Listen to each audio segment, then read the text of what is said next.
They will face problem. ఇదే CI ఈయన ఓట్లో వేయించిన సిఐ ఎస్ఐ ఇద్దరు ఉంటారు. ఈ కొడుకు ఎస్ఐ గాడు సిఐ గాడు. వాడికి ఇదే ప్రాబ్లం వస్తే ఆ వద్దు ఏడుస్తావు.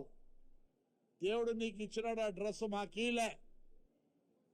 బాతోనే చెప్తానా, ఆడికి పోతావు ఏం చేస్తావు, ఏం చేస్తావు? తిరగబడతారు జనం.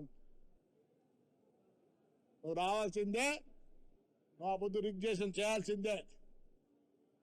ఎందుకు విడిచిపెడతావు? ఏంటిగా dress? To protect people, to protect people. ఎమ్మెల్యేలు ఉన్నారు. ఆ రోజు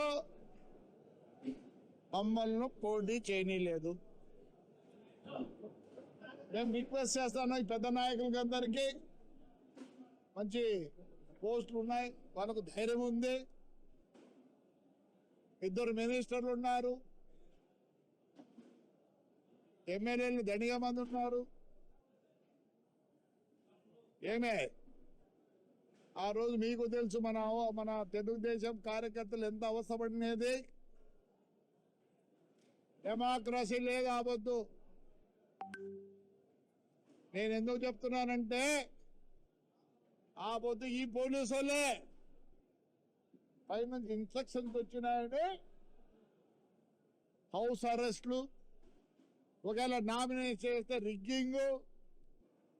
అందుకే నేను కోరుతాను, నా హయాంలో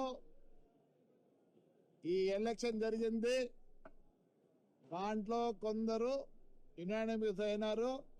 అక్కడ యునానిమస్ కావాల్సిందే. పోటీ పడిన చాట రిగ్గింగ్ చేసినారు. ఆడ రిగ్గింగ్ చేయాల్సింది ఎవరు? పోలీసు వాళ్ళు చెప్పిన 2 పేర్లు చెప్పిన అన్నీ ఉన్నాయి. ఎట్లా చైతన్యంగా సస్పెండ్ అయిపోతే కూడా రాలే. జస్వాల్ కేసులో ఎవరు లోపల ఉన్నారు? పోలీసు వాళ్ళు. ఎవరున్నారు లోపల? మేము లేమే, వీళ్ళున్నారు.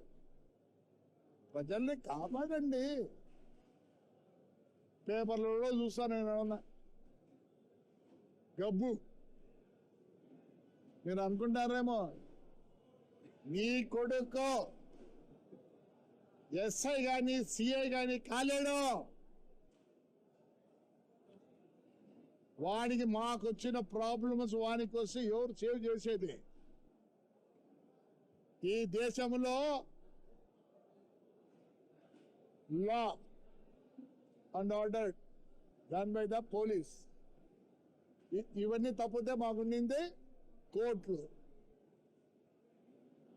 దాని తర్వాత రెవెన్యూ. ఈరోజు పేపర్లో ఉంది, మద్రాస్ హైకోర్టులో ఒకడు ఎమ్మెల్యే